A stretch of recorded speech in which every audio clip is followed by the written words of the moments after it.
Okay. So, the first slide we have here is why do we study film?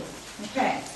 And the first entry I have there is that film should not only be seen as a guilty pleasure. Now, why do you think some people regard film as a guilty pleasure? For what reason? If you're thinking from a literary point of view. Yes? It's like a distraction from the real world. Okay, I like that. Yes, very much so. And think about novels that have been turned into films. That's for lazy people. Lazy people. Okay. Or very often, once you've watched the novel, okay, if it's set work, then your teacher will say, okay, now we can watch the film. Okay. But very often there's a bit of guilt associated with that because it's time consuming, okay, in class. So from a teacher's perspective, you're now giving the student perspective, I'm giving you the teacher's perspective, in that we don't always have time to screen the film, and so it's a bit of a guilty pleasure because we have to be then included in the syllabus and it's actually not included, okay. Secondly, the film is often treated as passive entertainment, not anymore from today for you. You are now actively involved in whatever is being presented to you on the screen. Because every image on the screen, you are entering into a relationship with that image and what you're being bombarded with. And you need to decode it, right? You need to decode what you are seeing, right? Don't just take it at face value. Are there any of you who are considering studying film or becoming involved in the film industry? In South Africa, it's growing sporadically at the moment. It really, really is. And it's something in the next 2 years which I think is really going to just take off. At the moment, there aren't enough Afrikaans film production companies with all the Afrikaans films that are coming forward. You know some Afrikaans films that are popping up everywhere? Okay. My husband and I had the pleasure of going to see Nysna the other night. Did anyone go see Nysna in Afrikaans? Okay, no one see that one? It was fun. Boy meets girl kind of scenario. But very typical kind of plot. I'm mentioning that for a reason because we're going to be talking about plot structure and the typical types of plots that you get. Having said that, I want you please to draw this immediately. And a lot of you are going to recognize this and go, oh, that drawing again. Okay. Yes. Yes. All right. So, whether it is a film, a novel, a play, a narrative poem, okay, it has the same, every story, even a short story, has the same structure. Exactly the same structure. All right. And it is foolproof. The structure is foolproof. All right. So if you're thinking of writing a novel or writing a story, or currently you are, make sure that your action and everything, the way in which you're writing, fits into this structure. And it will be a winner. Okay? All right. This is development. And these are all the elements we're going to be looking at. Development of plot, firstly, and character. Okay? And we're going to talk about the different ways in which one can start a film and different types of shots, etc., that are used. We did this last year when we did novels and plays. The structure of the novel, the structure of the play, we looked at it using this structure as well. So, in a story, something has to happen. A crisis or an event, whatever that event is. Not necessarily a cataclysmic event, okay? In other words, a catastrophic, hectic thing happening, okay? Right? Or it's the climax of the story. Something, this is the build-up to, oh my gosh, something happens. All right. And then, that French word, which very few people, whoa, and she spells it incorrectly. Okay. All right. Denouement. Please not pronounce the denouement, eh? All right. The denouement. Okay.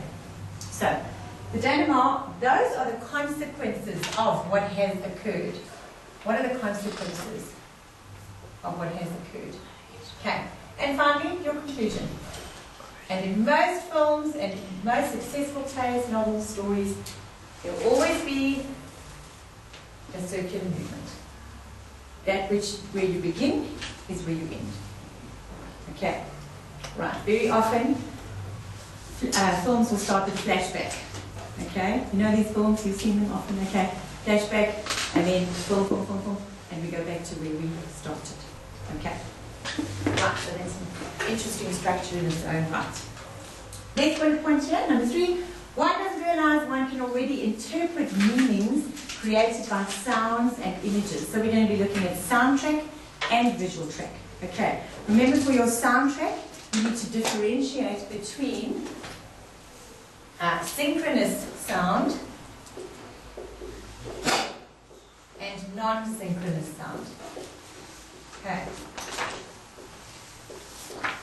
You can tell me the difference.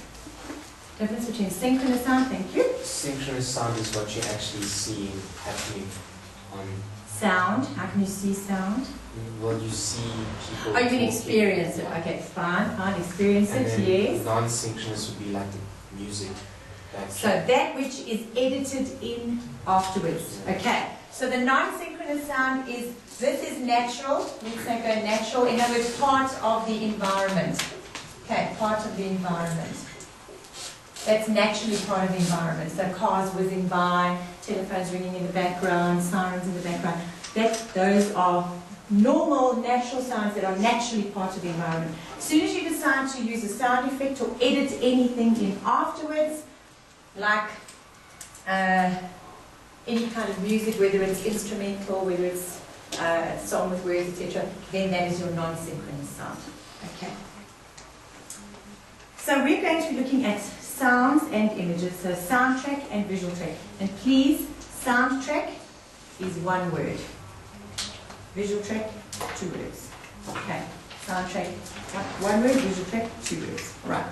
And some examples are the emotional difference created by a close-up compared to a long shot of a person.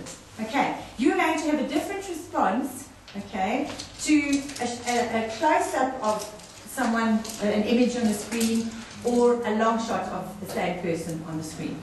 Okay, you'll have a completely different response to it, right? And also depending on their the lighting that is used and their body language, what they say, what they do, their tone of voice, etc., etc., their appearance too. Okay, but we're going to go into more detail about that. Secondly, under examples, certain kinds of music indicate various events that are about to happen. Okay, and of course one always thinks here of the typical horror film. I mean, who's not switched the sound off and gone, this is ridiculous. This is like a comedy suddenly with the, hey, isn't it bizarre? Absolutely bizarre. Thank you for this. Thank you. Okay. All right. And thirdly, fuzzy camera work. Now, this term I included here because I couldn't actually believe it was included in a visual literacy study guide. Fuzzy camera work, all right, can indicate a flashback or indicate a dream. Now, what they meant by fuzzy camera work was when something is shot in soft focus. You know, typical wedding photographs where they use a filter. You put a filter into the front of the camera, okay, and suddenly it's soft focus and she looks all dreamy, okay, in order to blur the faults. And the best, what is the best angle at which you should be shot ever? That's not shot, as in with the camera. Oh, and everyone's, okay, are you tired? Okay. All right.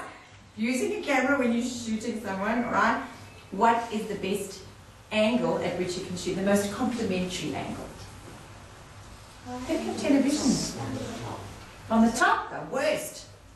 One of the worst. From the top, you get the halo effect. Halo effect, angelic, oh, okay, very angelic, okay. From below, I mean, who's not stuck the torch under your chin? Okay. That's exactly horror films, bottom lighting. They do, that's bottom lighting, okay. Worst way you can ever be shot using film is side profile angle. Because there's a lot of depth and solidity that is created, and so you see every blemish, every wrinkle. You can tell this has happened, yes. And I was like, who is that? Tara, not me. Okay. You don't do the sign of profile thing unless you have very strong lighting. Okay. But the best way to be shot is front lighting. And that's what they do on TV. All your presenters, your newsreaders, etc. It's front lighting. Okay. Right. Back lighting, so from above, angelic spiritual effect. From behind,